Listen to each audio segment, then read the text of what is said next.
Good morning students. हम लोग class 8 का जियोग्राफी यानी एसएसटी का संसाधन जो चैप्टर पढ़ना शुरू किए गए थे, उसी के अगले इकाई भूमि, मृदा एवं जल संसाधन को पढ़ना चालू किए और भूमि की उपयोगिता, भूमि को प्रभावित करने वाले कारण के बारे में जाने। आज हम लोग जानेंगे कि भूमि उपयोग वर्ग क्या होता है, यानी भूमि का उपयोग हम किस मायने में करते हैं या भूमि को हम किस भागों में बांट के रखे हुए हैं। यानी आपको बता दे, भूमि का जो बंटवारा है उसके उपयोगिता के आधार पे की जाती है। भूमि की बंटवारा उपयोगिता के आधार पे की जाती है, जिसके तहत हम लोग क्या करते हैं, भूमि को वन क्षेत्र की भूमि हम लोग देखते हैं अपने इस पृथ्वी के ऊपर वन क्षेत्र को एक अलग भाग देते हैं, वह वन क्षेत्र की भूमि है। उसके अलावा हम लोगों ने कृषि कार्य के लिए अनुपलब्ध भूमि, यानी वैसी भूमि जिसपे कृषि कार्य नहीं करते हैं, अनुपलब्ध है, जैसे बंजर या व्यर्थ भूमि जिसपे खेती की कार्य नहीं होती है, कृषि की कार्य नहीं होती है। इसके अलावा हम लोग सड़क, मकान, उद्योगों में लगी भूमि, इस पर भी कृषि का कार्य नहीं होती है। ये दो प्रकार के होते हैं कृषि कार्य के लिए अनुपलब्ध भूमि। ऐसे जो बंजर है वो या व्यर्थ में पड़ा है वो, दूसरा सड़क बना हुआ है, मकान बना हुआ, उद्योग लगी हुई है, वह कृषि के लिए योग्य भूमि नहीं मानी जाती है। देखिए, कहा गया है कि जो भूमि की जो बंटवारा है वह कभी भी निश्चित नहीं होता। जनसंख्या बढ़ता है, मकान बनना अधिक से अधिक शुरू हो जाती है, सड़कें अधिक से अधिक बनना शुरू हो जाती है, इसलिए भूमि की बंटवारा निश्चित नहीं कही गई। इसके अलावा आपको बता दे, पड़ती भूमि जो है, कौन सी जी, पड़ती भूमि।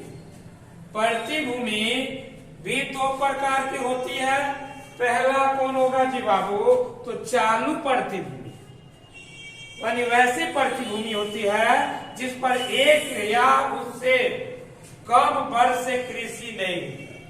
माने वह पड़ती भूमि वो अधिक दिनों तक ना, एक वर्ष या उससे कम वर्ष तक खेती की यानी कृषि का कार्य नहीं हुआ है, वह होता है चालू पड़ती भूमि।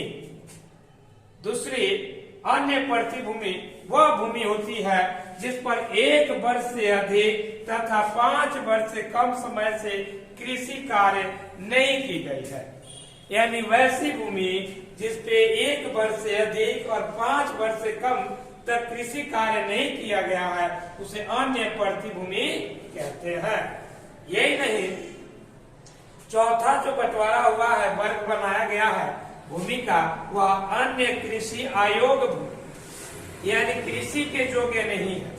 जैसे हम लोग गाँव में देखते हैं, बड़े बड़े क्षेत्रों में चारागाह यानी मवेशियों को चढ़ने के लिए क्षेत्र खुला ऐसे छोड़ दी जाती है, वैसे जैसे अस्थायी चारागाह की भूमि, उस पे तो खेती करते नहीं है, वह अयोग्य माने जाती है। इसके अलावा कृषि योग्य बंजर भूमि, यानी कृषि योग्य है लेकिन बंजर के रूप में छोड़े हुए है, उसको क्या होगा, उसकी नमी खत्म हो गई है। यानी वैसी भूमि जो 5 वर्ष से अधिक समय से खेती नहीं की गई, वह कृषि योग्य था लेकिन ऐसे बंजर पड़ा हुआ, उसमें नमी नहीं है, उस भूमि का उर्वरता शक्ति खत्म हो चुकी है, तो ऐसे बंजर पड़ी हुई है।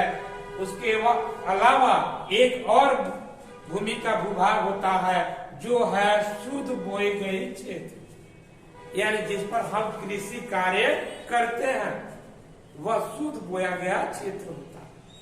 तो जो हमारे जीवन का महत्वपूर्ण अंग यही होता है, शुद्ध बोया गया क्षेत्र। और इसके अलावा हम इतने प्रकार से भूमि का उपयोग करते हैं और इतने रूपों में भूमि को बांटकर इसे भिन्न भिन्न क्षेत्रों को दर्शाया जाता है।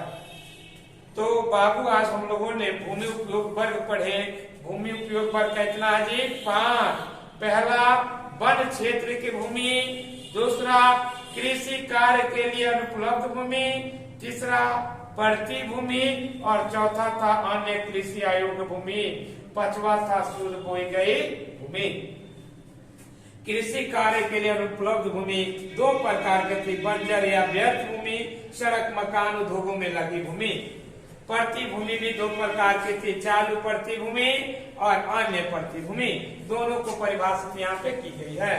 और अन्य कृषि योग्य भूमि भी दो प्रकार के होता है, अस्थायी चारागाह की भूमि, नहीं तो कृषि योग्य बंजर भूमि। इस प्रकार हम लोग जो भूमि उपयोग का वर्ग है 5 वर्गों में बांटकर हम अपने पृथ्वी के सतहों को उपयोग में लाते हैं। तो बाबू आज के लिए भूमि मृदा एवं जल संसाधन जो चैप्टर है उसकी भूमि उपयोग के बारे में आज पढ़े। आज इतना ही पढ़ेंगे।